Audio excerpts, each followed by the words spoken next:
genes autosómicos dominantes, esta herencia dominante ligada al X es de presentación más escasa y menos prevalente.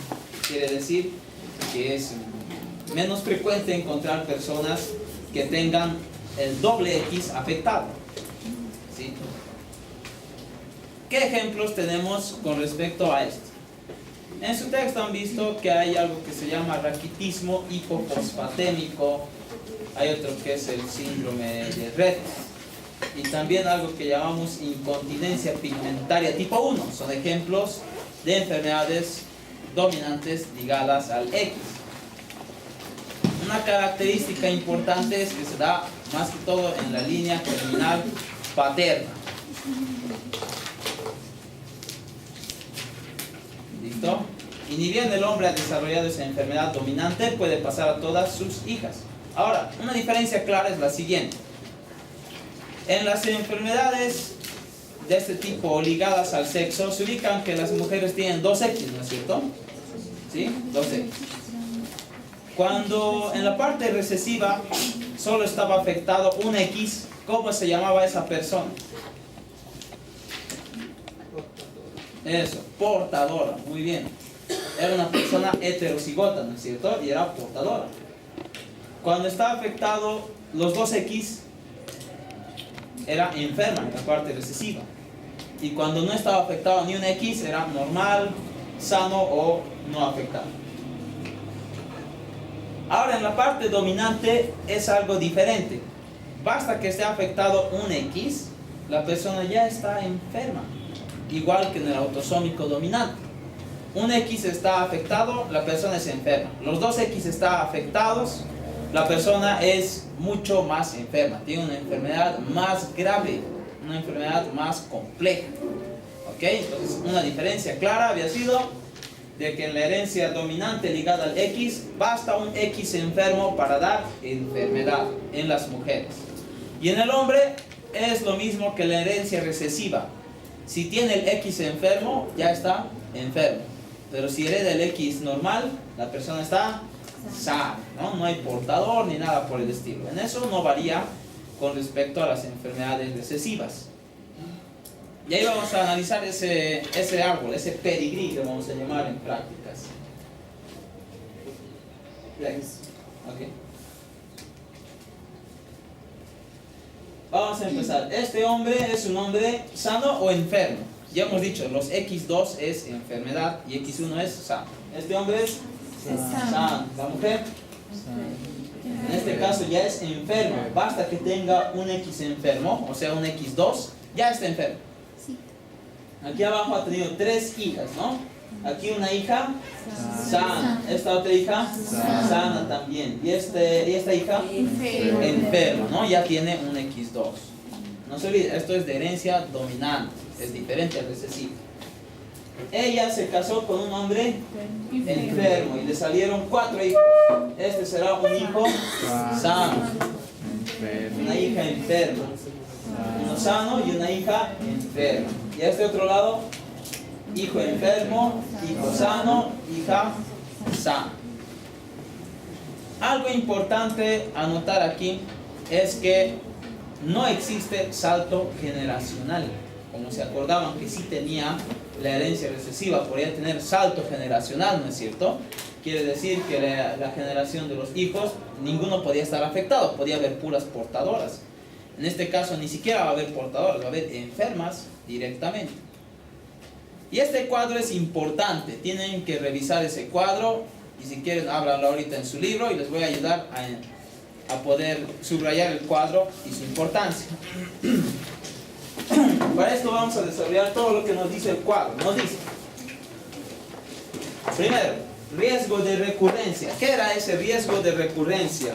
¿Se acuerdan? Hemos hablado en herencia dominante y recesiva. ¿Qué es riesgo de recurrencia?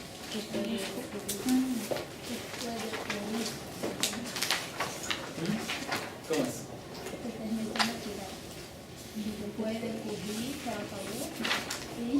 No es eso, es probabilidad. Riesgo de recurrencia es la posibilidad que existe de un hijo subsecuente de padecer la enfermedad. Ese es el riesgo de recurrencia. En las enfermedades autosómicas dominantes era 50%. En las enfermedades autosómicas recesivas era 25%. No se olviden. Y ahora vamos a ver el riesgo de recurrencia para emparejamiento. Y nos dice una situación. ¿Qué dice? A ver, lean aquí. ¿Qué dice? Mujer heterocigota con varón normal. A ver, vamos a dibujar ese cuadro de Punet.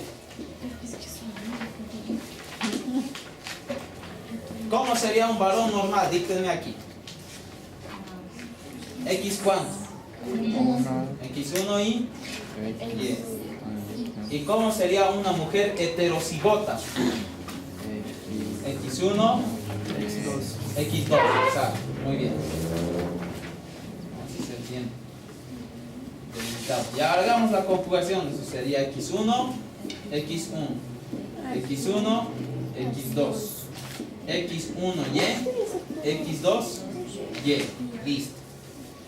Después, si interpretamos el cuadro, no se olviden que para interpretar un cuadro de este tipo de herencia ligada al sexo, tienen que ser aparte las hijas y aparte los hijos. Y si hablamos de riesgo de recurrencia, estamos explicando de qué es la posibilidad de enfermar. ¿Sí? Solo nos estamos fijando cuáles van a salir enfermos. Por tanto, si vemos en la parte dominante, ¿qué quiere decir dominante? Que ni bien está el X2, ya está enferma la persona. ¿Qué decimos de este cuadrito? ¿Cuánto nos sale en las hijas?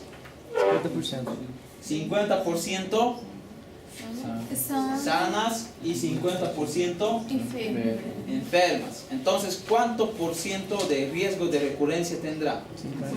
50% en hijas. Y ahora en los varones, este sano y este enfermo. Igual, 50% de hijos afectados. Por tanto, tenemos 50% de hijos afectados y 50% de hijas afectadas. ¿Listo? Esperen, esto está muy claro.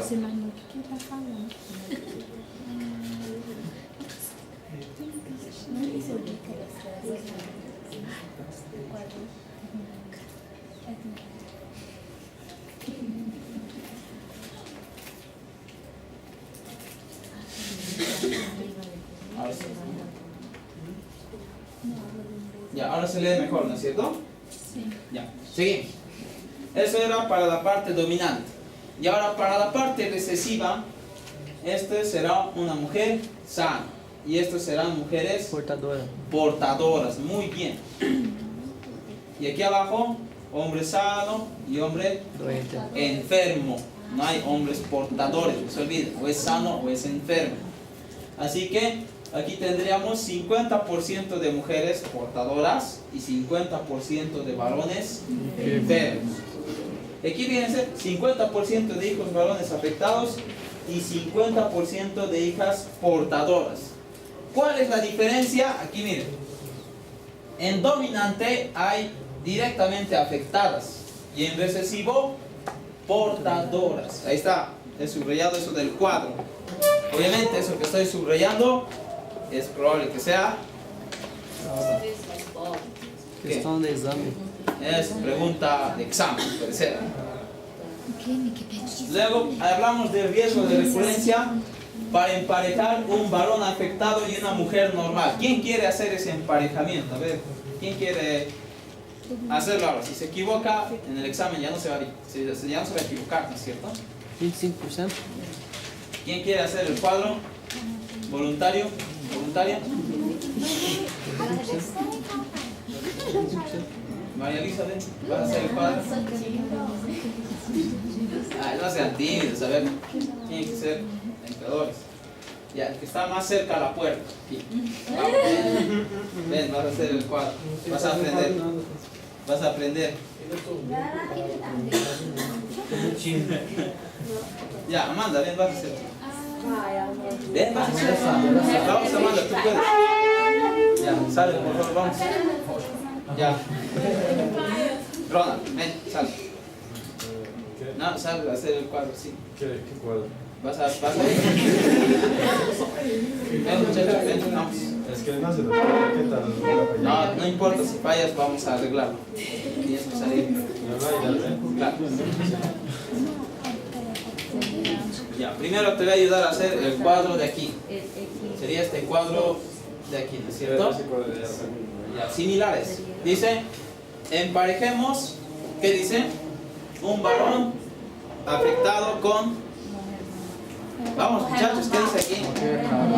Varón afectado y mujer normal. El varón siempre va a este lado y la mujer va a ir aquí. Ahora hace un varón normal. Un varón afectado. Un varón afectado. X ¿qué tiene? 1 o 2. Cuando está enfermo es X2. Ah, ya. Y la mujer entonces Es mujer normal, dice, ¿no? Sí, entonces X1 está bien. Ahora hace el emparejamiento haciendo unos X grandes, ya que llenen el cuadro. X, ¿cuánto sería? X1 y X. 2 y Ya, está bien. ¿Y al lado? Un hombre está infectado. X2 igual X1. Bien. Abajo, primero el X. ¿Ya? Aquí primero el X. ¿X cuánto? X1 Y y el otro X1 Y también. Eso, muy bien, ya está. Toma asiento. ¿Ves? Solo era eso. Es sencillo, ¿no? Sencillo. Varón afectado con mujer normal. ¿Qué ha pasado aquí? Interpretamos el cuadro. ¿Qué tal, Dale? ¿En qué? Estaba repasando la teoría, se me fue la vez. ¿Cómo?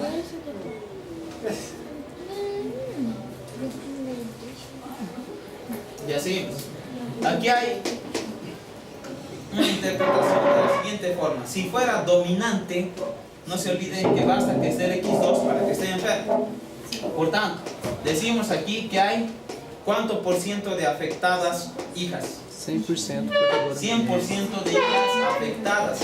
Y en varones, São 0% afectados. Y aquí está. 0% varones afectados, 100% hijas afectadas. Y si este cuadro fuera recesivo, ¿cómo sería? 100% enfermo. 100% portadoras. ¿Y aquí abajo? 0% afectados. Igual, varones 0% afectados y 100% de hijas portadoras. Otra vez subrayo, la diferencia solamente es que las hijas afectadas se vuelven portadoras en ese cuadro de ahí. ¿Sí? En ese cuadro. Si hacemos otra asociación, a ver, vamos a inventarnos uno. A ver, podemos inventarnos un hombre. A ver, ya está el varón normal, el varón enfermo, la mujer heterocigota, la mujer normal. Y ahora nos falta la mujer homocigota, ¿no? Digamos que tiene la enfermedad. Y el hombre sano. ¿Listo? Así. ¿Está bien? ¿Cómo nos saldría? X1, X2. X1, X2. X2, Y. X2, Y. Listo. Ahora interpretamos en la forma dominante. ¿Cómo decimos? 100% doente. 100% afectadas. ¿Y de los hijos? 100% afectados. Todos enfermos. ¿No es cierto? Y ahora hablemos como si fuera recesivo. De las hijas, 100% portadoras. Quiere decir que se ven sanas, pero están portando el gen de enfermedad.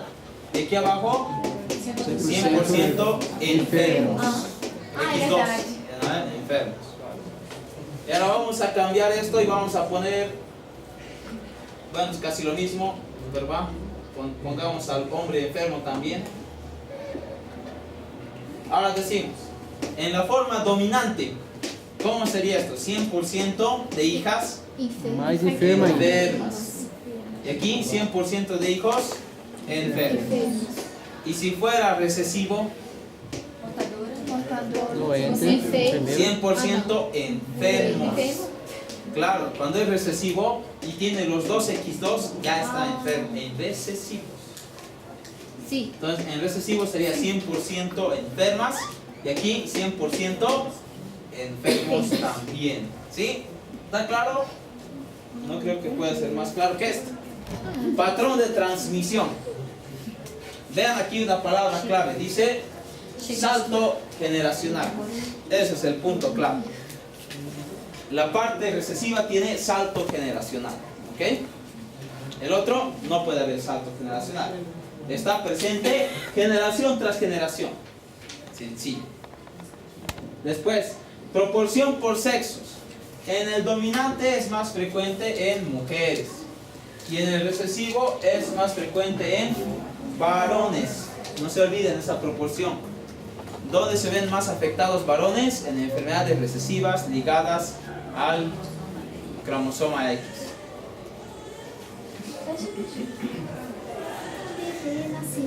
Vas a grabar a los que lleguen tarde, ¿no?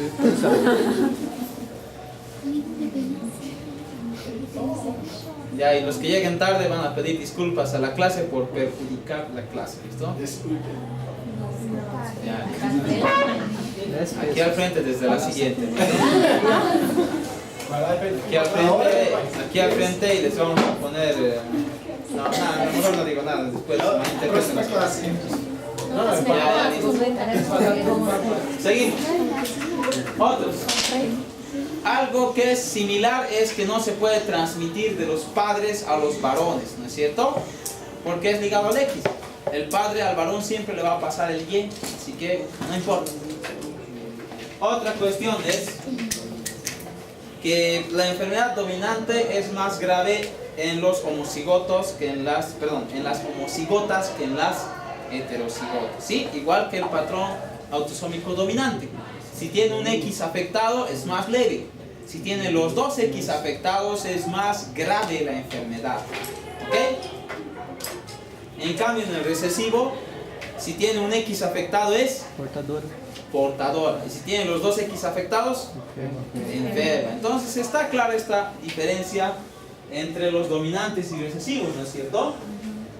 Este cuadro y también el otro cuadro que hay en el otro capítulo son cuadros importantísimos que tienen que estudiar.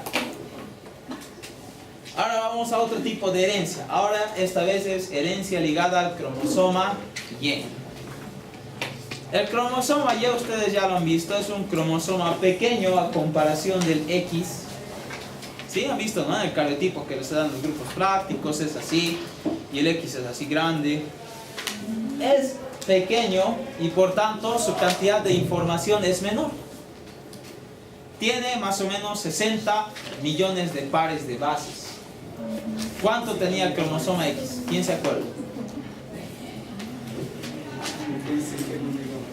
Tenía 155 millones de pares de bases y este solamente tiene 60. Los genes que se asocian al Y se llaman genes holándricos. Ahí está el nombre, miren, con H como de Holanda, ¿no? Holándricos. Entonces los genes que se asocian al cromosoma Y son genes holándricos. La transmisión se da solamente de padres a hijos varones. ¿Y qué ejemplos tenemos? Ahí abajo están hipertricosis congénita, tienen también antígenos de histocompatibilidad y factores de diferenciación. ¿Sí? Son cosas que se heredan por vía paterna. ¿Te busca tu hermano? Ah, no tenés nada. Este muchacho, ya. Seguimos. Ahí está la transmisión que es por vía del cromosoma Y. Todos los hombres están afectados, ¿ven? ¿Sí? No hay ni un hombre sano que... Ahí sí, do otro lado. ¿Dónde? Pero esos no son de la familia, son de otra parte de la familia. ¿Ven? Aquí está.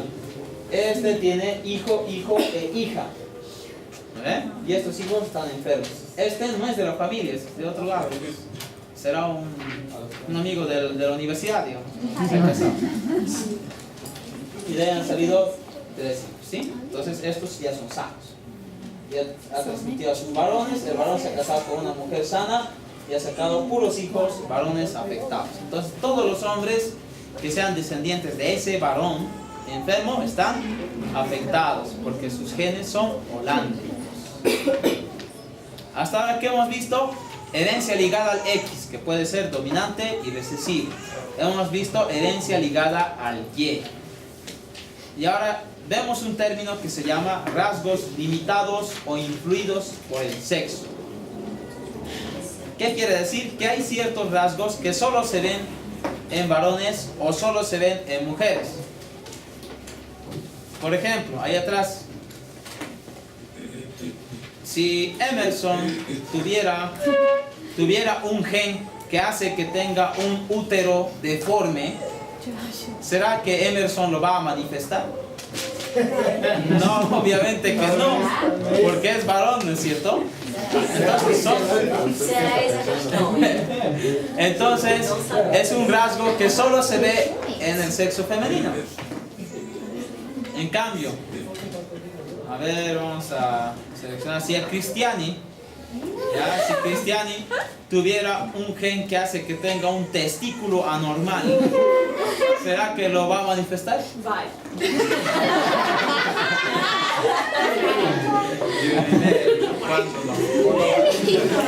Obvio que no, porque ella es mujer, ¿sí? Entonces, estos rasgos solamente están limitados a un sexo determinado. Otro ejemplo que cita es la alopecia androgénica. La alopecia androgénica se puede dar en varones o en mujeres. La cuestión es que en los hombres se ve más porque estos tienen la hormona de los andrógenos. En cambio, las mujeres tienen pocas cantidades de andrógenos. Pero estos hombres que tienen altas cantidades de andrógenos desarrollan con más fluidez o un cuadro más florido. ¿Entienden? ¿Sabes qué es florido? No. ¿Qué es? ¿Qué es florida? Es maderino. ¿Qué quiere decir florido? Abundante, pues más grande.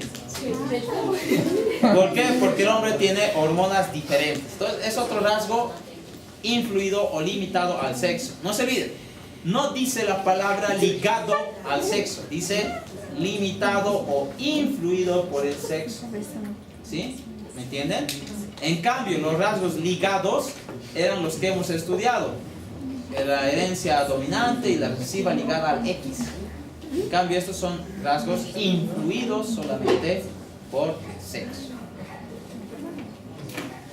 Cuarto tipo de herencia, tercer tipo de herencia. Bueno, la herencia del X es dominante y recesiva, deberían ser dos, ¿no? Pero es un tipo solo.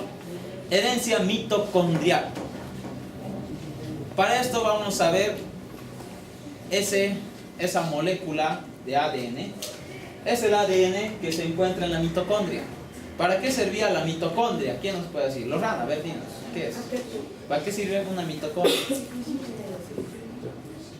Producción de energía. Eso, muy bien, Beli Caterina. Beli Caterina, ¿no? Ya. Sí, creo.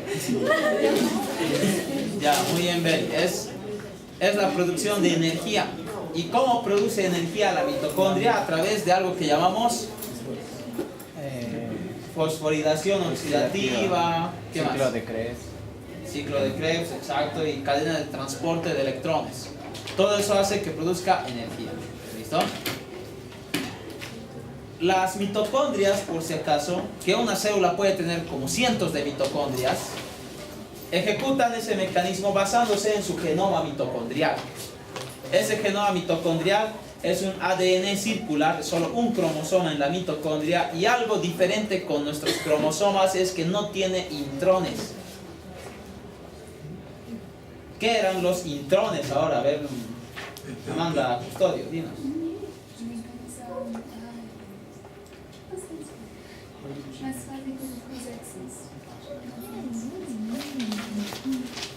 La otra Amanda Ferreira, dinos. ¿Qué es un intrón? Julie Mary, ¿qué es un intrón?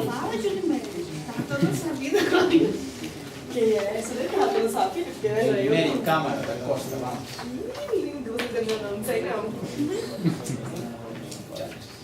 María Luisa, sí.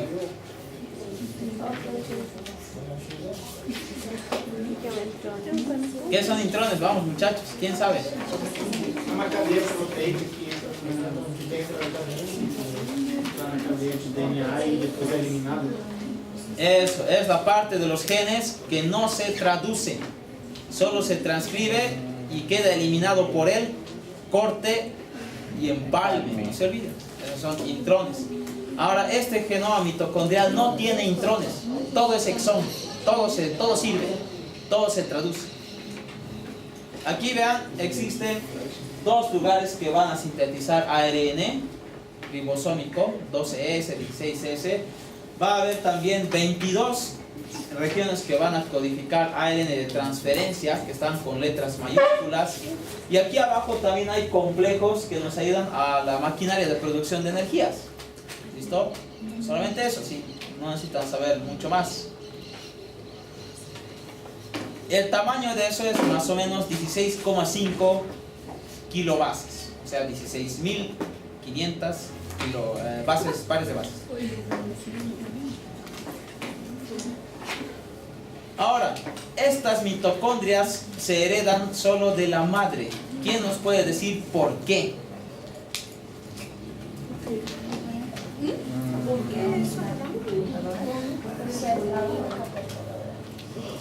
No. ¿Cómo se produce la fecundación? Ahí, acuérdense. ¿Cómo es?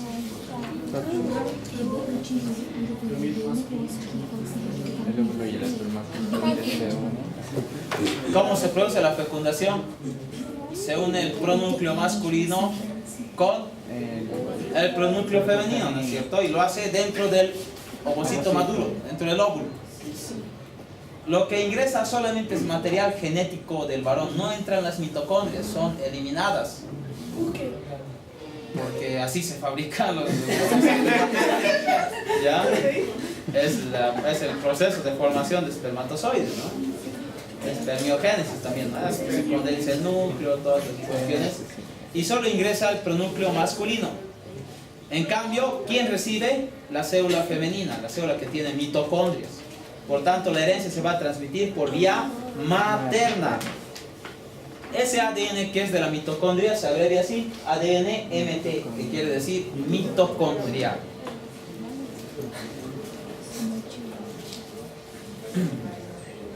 Ahora vemos algo importante en estas mitocondrias. La tasa de mutación es 10 veces mayor porque no tiene mecanismo de reparación del ADN. En cambio, nuestras células, ¿en qué parte del ciclo celular hacía reparación del ADN? Eso, muy bien. José Roberto, está bien. Es en la G2 donde se produce la reparación del ADN que se ha replicado, ¿no es cierto? Es la fase donde se produce reparación. En cambio, la mitocondria no tiene reparación. Sencillo. Después, esto igual es interesante. Como no tiene intrones, cualquier mínima mutación ya afecta a los exones. Ya afecta a las proteínas que produce la mitocondria. La mitocondria ya se enferma con una pequeña mutación. En cambio, en nuestro genoma, si se producía una mutación en un intrón, ¿será que afecta? No afecta, a menos que produzca una secuencia consenso. En ese caso, sí. En general, no afecta. Y también a las regiones UTR, ¿será que afecta? No, porque son regiones no transcritas. ¿Ya? Son las regiones no transcritas tanto en el extremo 5 como en el extremo 3 de cada gen. Los UTR5, UTR3. Entonces son regiones que nuestro genoma tiene para tener una mutación y no le afecta, no pasa nada. En cambio, en la mitocondria una pequeña mutación ya le afecta porque está cambiando los exones. Otra cuestión. Ustedes conocen cómo es la oxidación de los metales, ¿no es cierto? Dejan hierro ahí afuera y pasa un tiempo y se oxida. Acá es un color medio naranja, así. Pasa lo mismo con la mitocondria. Al trabajar la mitocondria para producir energía, produce radicales de oxígeno. Que estos van a producir ese daño de tipo oxidación en varias proteínas, incluso en los ácidos nucleicos. Por tanto, de esa forma también tiene daño en su ADN. Por tanto, ese ADN va a estar dañado fácilmente. Por eso tiene 10 veces más mutaciones o errores que nuestro propio ADN. Ejemplos de trastorno mitocondrial. Ahí ven uno. Neuropatía óptica hereditaria de Leber. Ese se produce por un error de tipo missense. ¿Qué es un missense? ¿Quién se acuerda? Mutación de cambio de sentido o de sentido erróneo. Es un missense. Entonces, cambiar una letra por otra y cambiarlo por un aminoácido hace que pueda padecer una persona neuropatía óptica hereditaria de Leber. ¿En qué consiste? Que a cierta edad su nervio óptico, el nervio craneal número 2, empieza a morir. Y la persona tiene ceguera irreversible. Eso es neuropatía óptica hereditaria de Leber. Otro término importante aquí abajo, lean, es heteroplasmia. Heteroplasmia. ¿Qué es eso? Se ubican que la célula puede tener cientos de mitocondrias, dijimos, ¿no? Sí. Digamos que las células tienen 100 mitocondrias, ¿ya? Ahora, digamos que las células de aquí, de Madeline, de sus 100 mitocondrias, tiene 20 mitocondrias enfermas. ¿Listo? Ya.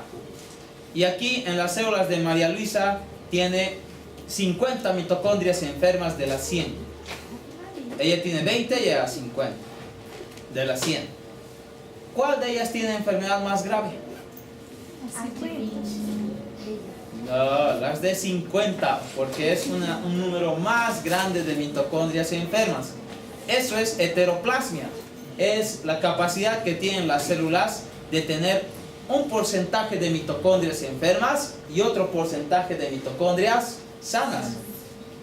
Y hay otro término que explica, no en este libro, sino en el otro libro, que es el de referencia que les dije, que es el Thompson, que nos habla de homoplasmia. Homoplasmia quiere decir cuando todas las mitocondrias están enfermas o todas las mitocondrias están sanas. Pero heteroplasmia es tener sanas y enfermas también, donde esa característica de tener sanos o enfermos hace que pueda tener gravedad variable.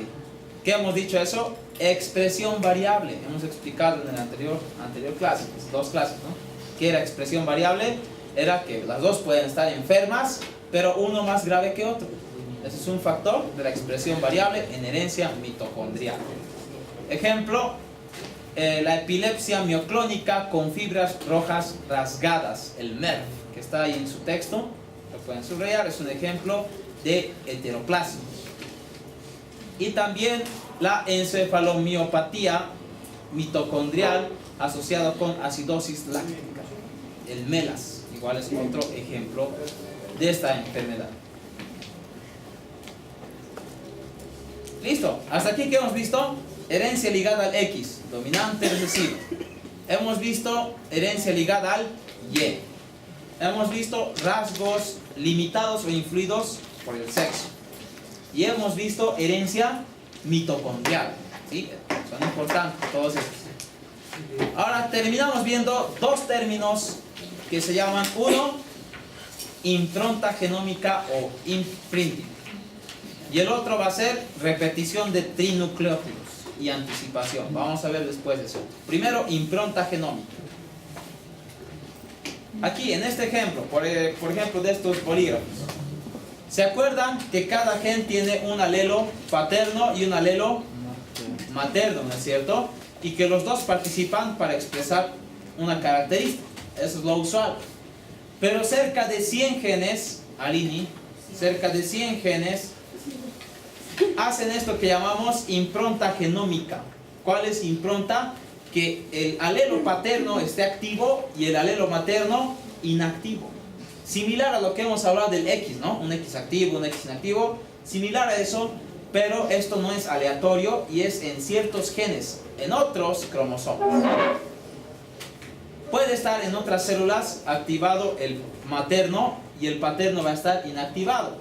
Sin embargo, esto es uniforme para todas las células. La inactivación del X era aleatoria y generaba mosaico en las mujeres, ¿no es cierto?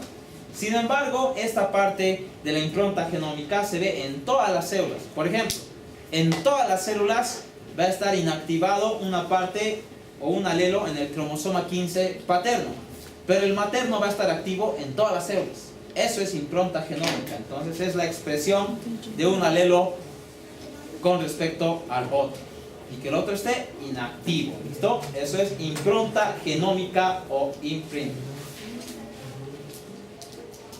Vamos a verlo con un ejemplo que se llama el síndrome de Prader-Willi y Angelman. ¿Dónde se lleva a cabo ese fenómeno? En el cromosoma 15. ¿Se acuerdan, no? El cromosoma 15 era un cromosoma acrocéntrico, era del grupo D.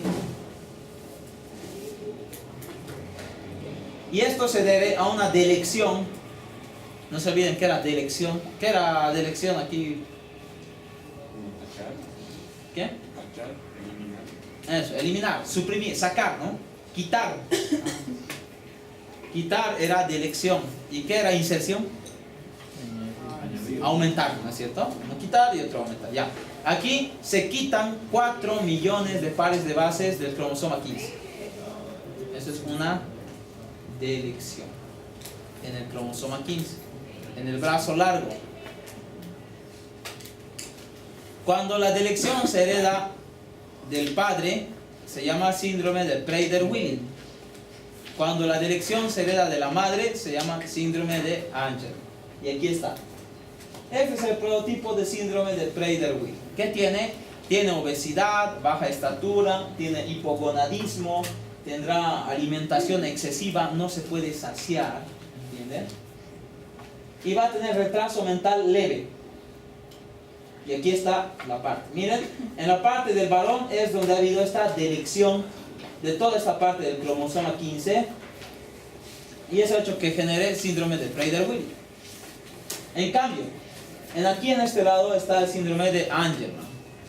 ¿Ven ese niño, no es cierto? No es que esté bailando o caporales o algo, ¿no es cierto? Su marcha es así es su forma de caminar, se llama marcha atáxica. ¿Qué es ataxia de la marcha? Es aumentar la base de sustentación, caminar así, de que se quiere caer, etc. ¿Sí? Como borracho, ¿no? Ataxia. Y él tiene retraso mental grave, a comparación del anterior. Y han dicho, ¿por qué una delección en un cromosoma hace dos enfermedades tan diferentes? ¿Sí? Delección del cromosoma 15, delección en el cromosoma 15, uno es Prader-Willi y otro es Angelman. ¿Por qué? Simplemente por la impronta genómica. ¿Sí? Esa es la explicación. De que en este caso, miren, aquí hay unos genes abajo de color rojo y otros de color azul, y al otro lado lo opuesto. En este caso el activo es el rojo y el inactivo es el azul. ¿Y qué es lo que ha pasado? En la delección hemos quitado los activos rojos y un azul inactivo. Y ha quedado solamente el materno activo, por tanto es lo que nos ha dado síndrome de Prader-Willi. En cambio, cuando se quita la parte inactiva azul de la madre y el activo rojo, se produce el síndrome de Angelman. ¿Listo? Por tanto decimos, en conclusión, que la delección de 4 millones de pares de bases en el cromosoma 15 en su brazo largo, si proviene de origen paterno, produce el síndrome de Prader-Willi. No se olviden. Si viene de papá, Prader-Willi. Si viene de mamá, Angelman. ¿Listo? Así se van a acordar. Otros dos síndromes opuestos son el síndrome de Beckwith-Wiedemann y también el síndrome de Silber-Russell. Son dos síndromes igual opuestos. Eso se debe a la alteración en el cromosoma 11. Y aquí ven algunas características del síndrome de Beckwith-Wiedemann. Puede tener macroglosia, ¿ven su lengua tan grande? Macroglosia, organomegalias, onfalocele, que es una protrusión en el cordón umbilical, visceromegalias y pliegues auriculares, su oreja está doblada. ¿Entienden? Eso es síndrome de Beckwith-Wiedemann. Y el de Silber-Russell es diferente, y eso se debe por alteraciones del cromosoma 11. Es otro ejemplo nada más, pero el más prototípico y el que tienen que saber es síndrome de Prader-Willi y Angelman. Ahora vamos al otro término que les decía. ¿Cuál es? Repetición de trinucleótidos y anticipación. Esto lo han estudiado en base a lo siguiente. Ahí ven 3 mujeres, ¿no? Es la abuela, es la madre y es la nieta, podemos decir.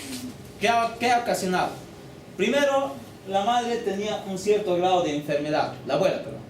Luego, la madre tiene otro grado de enfermedad también, aunque parece ella más enferma que ella, ¿no? Pero ella en realidad tiene una enfermedad más grave que su mamá. Y finalmente, este bebé tiene una enfermedad más grave que la madre. Miren su boca, cómo es totalmente triangular, ¿sí, no? Así. ¿Sí? Esta enfermedad se llama distrofia miotónica. Esa enfermedad la han estudiado y han dicho lo siguiente. En la mamá se presenta a cierta edad, en la hija a una edad más inferior y en el nieto o nieta en una edad más temprana todavía. ¿Por qué? Porque en la abuela se presenta a los 50 años, en la hija a los 30 y el bebé ya nace con la enfermedad. Y no se explicaban por qué se producía ese fenómeno. Así que han dicho que había sido anticipación ese fenómeno. Si les pregunto qué es anticipación, es la producción de una enfermedad genética a edades más tempranas en generaciones más recientes. Quiere decir que la descendencia va a tener la enfermedad más antes que los antecesores, poco a poco. ¿Y a qué se debe? Ahí está el ejemplo. Aquí vemos que aquí ha empezado la enfermedad a sus 55 años. Aquí al medio, ¿a qué edad ha comenzado? A los 48, 50 años. Y en los nietos, ¿a qué edad ha empezado? 40 años. ¿Ven? Poco a poco se va anticipando la enfermedad. A eso se llama anticipación. Y se debe a repeticiones de trinucleótidos. Por ejemplo, CTG. Imaginen, y se acuerdan que hemos hablado de las repeticiones en tándem, ¿no? Que puede ser CTG, CTG, CTG, así como vagones de un tren. Ahora esta CTG, imagínense que tiene la madre unas 40 repeticiones. La hija va a tener unas 80 repeticiones. Y el bebé va a tener unas 200 repeticiones. Eso hace que tenga una enfermedad más grave y una enfermedad de comienzo más temprana. Estas transmisiones se transmiten exclusivamente por la madre, aumentando la gravedad y reduciendo la edad de inicio de la enfermedad. Aquí hay otros ejemplos de repetición de trinucleótidos. Aquí ven ejemplos solamente como la enfermedad de Huntington, que se llama Corea de Huntington. También hay atrofia medular y muscular vulvar. Hay ataxias espinocerebrosas diversas. Ven distrofia muscular oculofaringea. Aquí hay también distrofia miotónica, es la que hemos visto hace rato. Ataxia de Friedreich. Síndrome de X frágil, ese es importante, subrayenlo. Síndrome de X frágil es otro ejemplo de enfermedad por trinucleótidos. Y bueno, pues eso. Hablamos algo breve de la expansión de tripletes. Las enfermedades por expansión de tripletes inestables son un grupo diverso de patologías. ¿A dónde afectan? A los músculos y a las células neuronales. No se olviden, esos dos son los principales afectados. Terminamos hablando del cromosoma X frágil. Este cromosoma que está aquí es un cromosoma X normal. ¿Ven? ¿Se dan cuenta? Normal. Y aquí al lado de este X tiene una especie de satélite, una bolita saliendo de su brazo largo.